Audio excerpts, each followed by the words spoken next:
Corps, members of the Chapter 9 institutions who are here, MECs and mayors, business leaders, and leaders of community-based organizations, fellow mourners.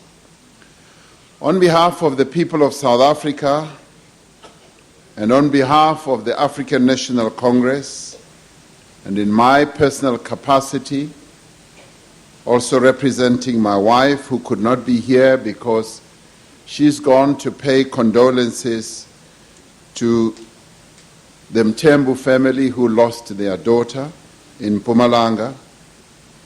I wish to express my deep and profound condolences to the Buthelezi and the Mzila families on the loss of a much beloved wife, sister, aunt, mother, grandmother, and great-grandmother.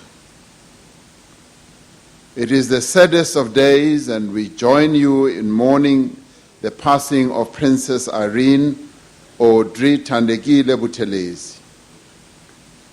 That she has been ill for some time does not lessen the blow to all those who knew and loved Princess Irene. At the same time, we celebrate her life, which was rich with warmth, passion, and vitality.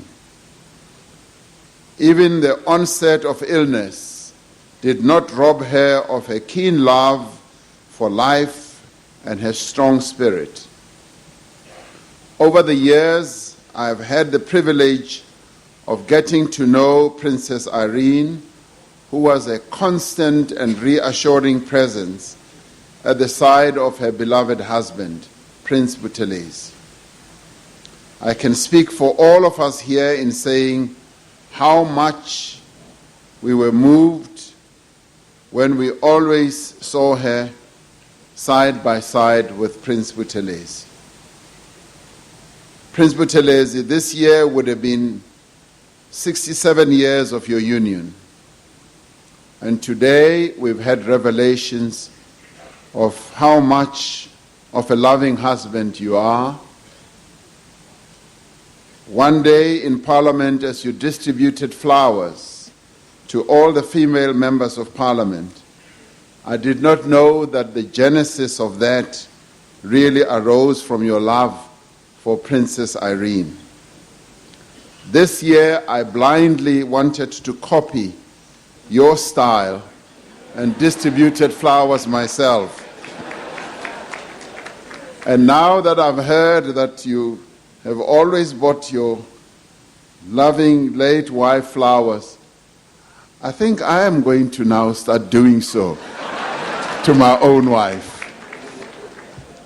We share in your sorrow, for it is you who will feel her loss more keenly, together with the children and the grandchildren as we witnessed.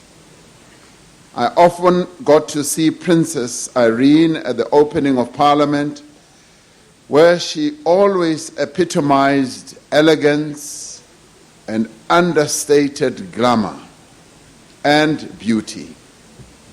She was a woman indeed of legendary beauty, so much so that in a letter to Inkosi Buthelezi in 1978, President Mandela said of her, open quotes, "From the few pictures I have seen of Indlunkulu, she betrays few signs of old age.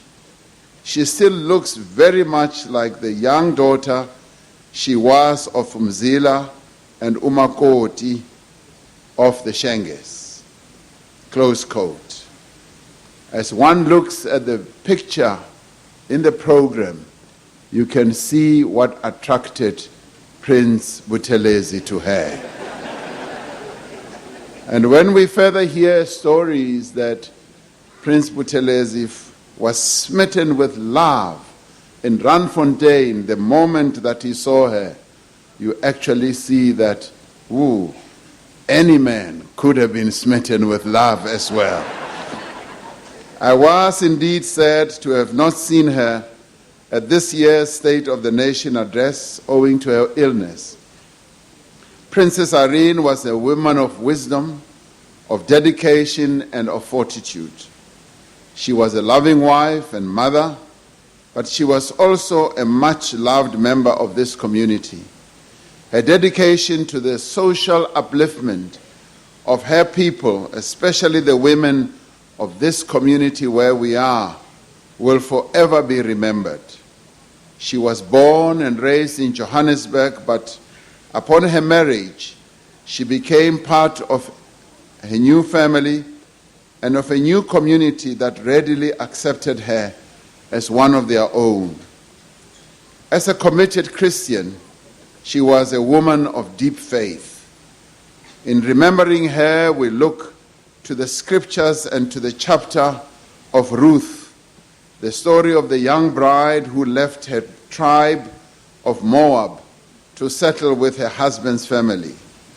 We remember Ruth's words to her mother-in-law that have come to symbolize the highest form of dedication. She said, "Don't ask me to leave you and turn back. Wherever you go, I will go. Wherever you live, I will live. Your people will be my people, and your God will be my God as well." Princess Irene lived this throughout her life. She lived here amongst the men and women of KwaZulu-Natal. She embraced their struggles as well as their triumphs. They became her people, and throughout her life she championed a number of social causes that brought hope and opportunity to this community. In deciding the course of her life at an early age, she chose to follow amongst the noblest of professions, that of nursing. It was a career choice perfectly suited to a woman who will be remembered for her kindness and her empathy. She had not chosen an easy path. She witnessed many periods of profound change in the life of our nation. She was witness to the effects of colonialism and apartheid, with their devastating impact on traditional life, land ownership, and family cohesion. At the same time, Princess Irene was witness to the rise of the liberation movement and resistance to the apartheid state, and participated herself in the resistance as part of the women who stood up to resist apartheid. She witnessed tensions, pressures, and fractures within the liberation movement that exacted a heavy toll politically and more critically in human life. And when we needed wisdom, pragmatism, respect, and the willingness to accommodate and compromise the most, the princess played the role of counselor and unifier, making it possible for us to end conflict and begin the journey towards healing the divisions of our past. As a mother, a grandmother, and a great-grandmother, a spouse and a leader of her community, Princess Irene's personal fortitude and that of Prince Mangosuthu Buthelezi was severely tested by the loss of their children. Prince Mangosuthu transformed the great loss that his family suffered due to the illness that their children fell down to. But he transformed that and got the nation to focus attention on the impact of HIV and AIDS on individuals, families, and communities.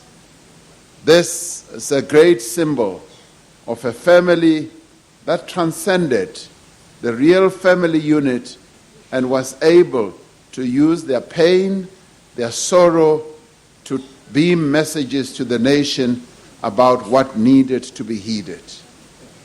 This heartfelt gesture was characteristic of Princess Irene and Prince Mangosuthu's resilience and their placement of the greater collective interest ahead even of their own painful circumstances. She was a woman who brought light and hope into the lives of all those who met her, and despite her royal status, was humble and approachable herself. She had a significant impact on the lives of rural women in particular, who felt they could approach her with confidence with the challenges that they were having to confront on an ongoing basis. She performed her royal and community duties as well as those of spouse to the leader of the Inkatha Freedom Party with grace and with dignity. This year we mark 25 years of our freedom and democracy, and we are saddened that Princess Irene will not be with us to mark this significant milestone.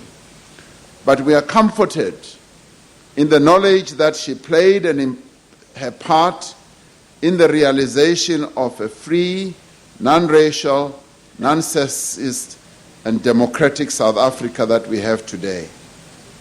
Princess Irene was a woman who gave of herself in the cause of others, her family, her community, and her country. In her honor, we should all seek to follow in her footsteps and give of our time, of our efforts, and our energies in the service of others like she did.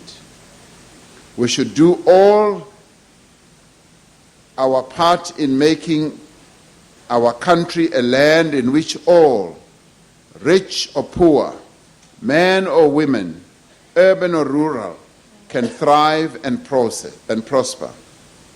It is a dream Princess Irene strove to realize and for which she worked tirelessly throughout her life. She has passed on to another life, but the good that she has done will forever live after her. As we are told in Proverbs 31 verse 10, her lamp burns late into the night. She welcomes the poor and helps the needy. She speaks wise words and teaches others to be kind. She is strong and is respected by the people. She is worth more than rubies. And that was Princess Irene. Our mother has gone to her Maker, where she will be welcomed and rewarded for all that she has done. I can imagine that in her journey now, as she journeys to that rarefied place, she's going to meet many others who have played an iconic role in our struggle. I can picture her meeting John Langalibalele Dube. I can picture her meeting Nelson Mandela. I can picture her meeting Mamo Albertina Sisulu. I can picture her meeting many others who played a key role in making South Africa what it is today. We mourn this daughter of Africa. We salute her. We exalt her life, and we say to her, hamba kahle Ndlunkulu, siphinde sibonane futhi. Ngiyabonga.